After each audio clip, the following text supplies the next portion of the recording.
আমরা এখন কথা বলছি আমাদের বাংলাদেশ আওয়ামী লীগের একজন নিবেদিত প্রাণ, একজন সৈনিক, আমাদের প্রিয় একজন মানুষ। আপনারা সবাই জানেন আমাদের ফারুক ভাই। ভাই কেমন আছেন? জি আলহামদুলিল্লাহ। আজকে আমরা যে আওয়ামী লীগের যে মেন অফিসে এসে দাঁড়িয়েছি, তো আপনার মূল বক্তব্য কি? আপনি কি বোঝাতে চাচ্ছেন বা কি বলতে চাচ্ছেন এই জাতিকে? জি, প্রথমে হাজার বছরের শ্রেষ্ঠ বাঙালি জাতির জনক বঙ্গবন্ধু শেখ মুজিবুর রহমানের আদর্শ বুকে নিয়ে আমি রাজনীতি করি। আমার রাজনীতি হচ্ছে দেশ ও জনগণের জন্য কাজ করা। তো মূলত আজকের যে আমাদের এই 23 বঙ্গবন্ধু এভিনিউ আমার দাঁড়ানোর মূল উদ্দেশ্য হচ্ছে একজন এই বগুড়া জেলার শিবগঞ্জ উপজেলার প্রিয় ইউনিয়নের বর্তমানে তিনি আওয়ামী লীগের সভাপতি রানিং দায়িত্ব পালন করতেছেন। বৃহস্পতিবারে যে কোনো একটা কাজে আমি তাকে ঢাকা থেকে ফোন করি। তিনি আমাকে প্রথমেই তাকে আমি যখন সালাম দিয়ে কথা বলি, সে আমাকে প্রথমেই বলেছে যে ঢাকার আওয়ামী লীগ ভিন্ন, এই শিবগঞ্জ এই পিরোপির আওয়ামী লীগ ভিন্ন। তা আসলে আমি বঙ্গবন্ধুর আদর্শ করা একজন সৈনিক হিসেবে আমার এটাই প্রশ্ন তার কাছে যে আওয়ামী লীগ কি তিনি কি দ্বিখণ্ডিতভাবে দেখতেছে, এবং এর আগে এই ইউনিয়নের যে সভাপতি, এর আগে সে এই বাংলাদেশ মুজাহিদ কমিটির সাথে সে জড়িত ছিল। আমি সেটা এই 23 বঙ্গবন্ধু এভিনিউ পার্টি অফিসে ধারণ করলাম আপনার এই সংবাদের মাধ্যমে।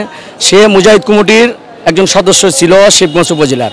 সে কিভাবে ওই ইউনিয়নের সভাপতি দায়িত্ব পালন করে এবং একটা দায়িত্ব পদে থাকা অবস্থায়, ইউনিয়নের সভাপতি থাকা অবস্থায় সে কিভাবে আমাকে এই আওয়ামী লীগ কীভাবে সে দ্বিখণ্ডিতভাবে ভাগ করলো, আমি এটা জাতির কাছে জানতে চাই। এবং সর্বশেষে এই বাংলাদেশ আওয়ামী লীগের গঠনতন্ত্র অনুযায়ী যেহেতু সে মুজাহিদ কমিটির, আমি জননেত্রী শেখ হাসিনার কাছে একল আবেদন জানাই তাকে অবিলম্বে দল থেকে বহিষ্কার করে তার বিরুদ্ধে দৃষ্টান্তমূলক শাস্তি।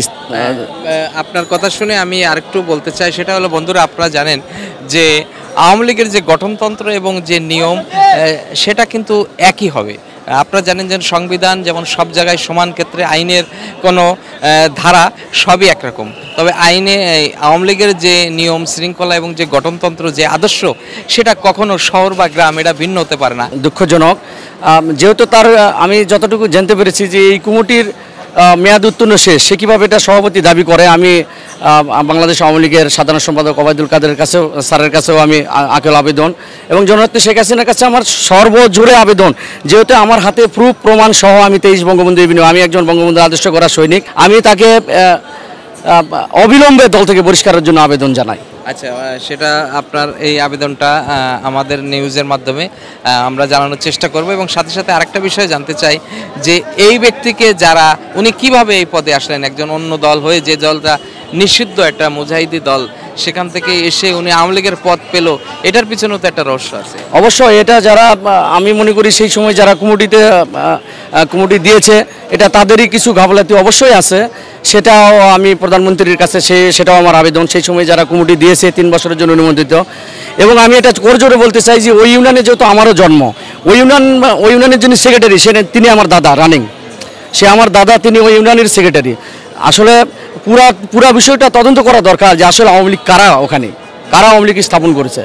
আসলে কি সে আওয়ামী লীগ করে এই দল, সে কি ছাত্রলীগ যুবলীগ করে এই মিন দলে এসে সভাপতির দায়িত্ব পালন করতেছে, না এই মুজাহিদ কমিটি থেকে আসছে? ইভেন উনি চাচ্ছে কি এই আওয়ামী লীগটাকে দ্বিখণ্ডিত করে বা খণ্ড খণ্ড করে আওয়ামী লীগটাকে বাংলাদেশ থেকে নিশ্চিহ্ন করারও কোনো প্ল্যান আছে কিনা? অবশ্যই তার বক্তব্য এমনই উঠে আসছে যে আমি তাকে ফোন দিয়েছি, যে আমার ফোন দেওয়ার উদ্দেশ্য ছিল যে মামা, আমি তাকে বলছি আসসালামু আলাইকুম মামা, আমি ঢাকা থেকে বলছিলাম মামা, আমি জানতে চাচ্ছিলাম মামা যে যেহেতু একটা বিষয় কেন্দ্র করে আমি তাকে ফোন দিয়েছি, যেহেতু ওই ইউনিয়নে আমার জন্ম।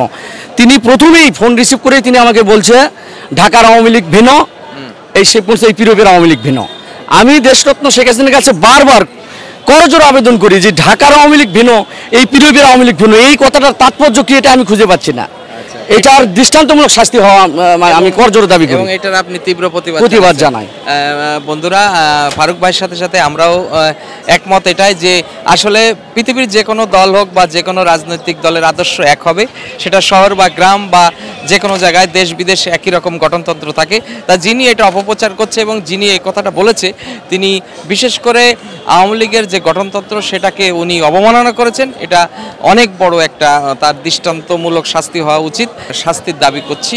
আশা করি এই বিষয়টা বাংলাদেশের 18 কোটি মানুষের কাছে আমার প্রশ্ন যে বাংলাদেশের একটা সর্ববৃহৎ এবং স্বাধীনতার যে সপক্ষের এবং যে দলই স্বাধীনতা এনেছিল সেই দলের গঠনতন্ত্র শহর গ্রাম ভিন্ন হয় কিভাবে, এটা জাতির কাছে আমার প্রশ্ন থাকলো।